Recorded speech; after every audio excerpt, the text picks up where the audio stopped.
Hello, educators and fellow aspiring educators. Thank you for reading through my PowerPoint presentation, which I have to warn only scratches the surface of what is to know and consider when developing effective assessments in the classroom.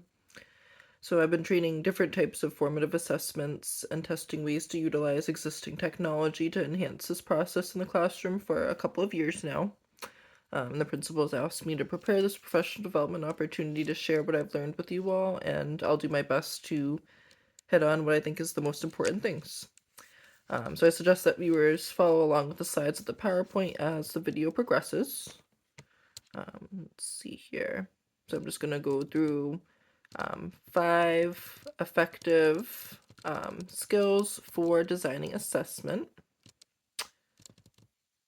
And number 1 is know exactly what goals you're assessing so you can choose the type of assessment that will adequately reflect the knowledge or performance target. So what this looks like is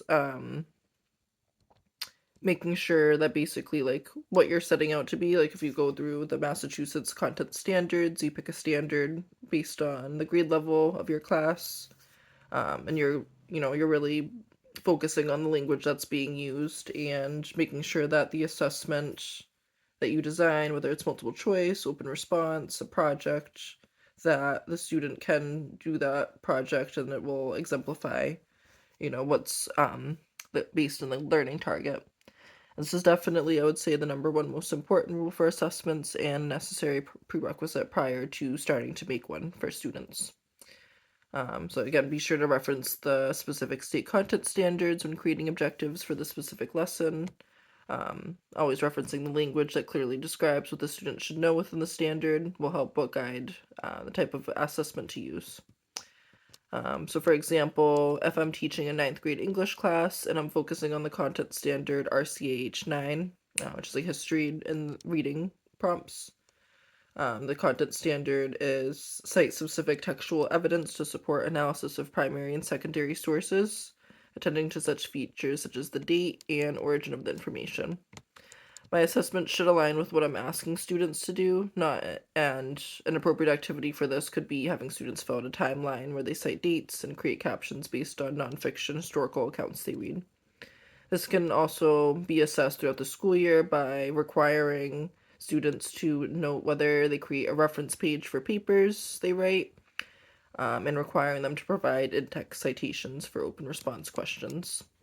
It would probably not suffice for me to create a test with multiple choice questions about what happened in the story, even if it aids in students' reading comprehension. It's not testing their ability to cite where they get their answers from. Number 2 is use descriptive and unambiguous terms when creating rubrics or checklists. So Leighton Great Wiggins defines a rubric as a set of written guidelines for distinguishing between performances or products of different quality. You can use a checklist if you're looking for something, or in the absence of being able to create a rubric. A rubric is composed of descriptors for criteria at each level of performance, typically on a 4 or 6-point scale. Sometimes bulleted indicators are used under each general descriptor to provide concrete examples or telltale signs about what to look for under each descriptor. So a good rubric makes possible valid and reliable criteria and reference judgment about performance. So this is where basically like you get the data that specifically says what the student knows and what they're demonstrating. So I highly recommend the use of rubrics in assessment. That also helps clarify to students what is expected of them and how they can get an excellent grade.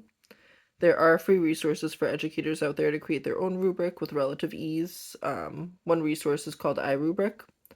And when making a rubric, it's standard to display the highest performance of work to the left, like farthest to the left of the column, so students don't have to scroll through the whole side of the document to know what excellent work looks like. This especially helps students with spatial and organizational issues. Above all, accessible and descriptive language should be used in each section with examples of the level of work when possible. For example, to go back to the 9th grade ELA standard, the description I would put farthest left on the rubric could be phrased like, quote, the timeline includes specific examples from the text and are cited with proper grammar, complete sentence structure, and accurate dates, end quote. This is very specific, and it kind of gives like a play-by-play of, like, what a student physically needs to do to meet that standard. Number 3, differentiated instruction goes hand in hand with differentiated assessment. Tailor both to various student needs and interests and strive for mastery learning out of this.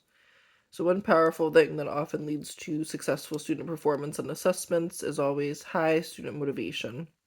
And this is often achieved when we take the individual student's prior knowledge and experiences into account.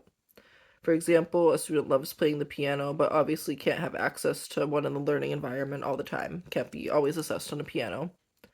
But to engage the student in a subject other than music, perhaps it's a less preferred subject like math or counting, you could use either a picture of a piano and its keys numbered in order or a physical piano with numbered keys, which the student can use to count. After a few successful lessons, you could take the numbers off the keys and have the students count.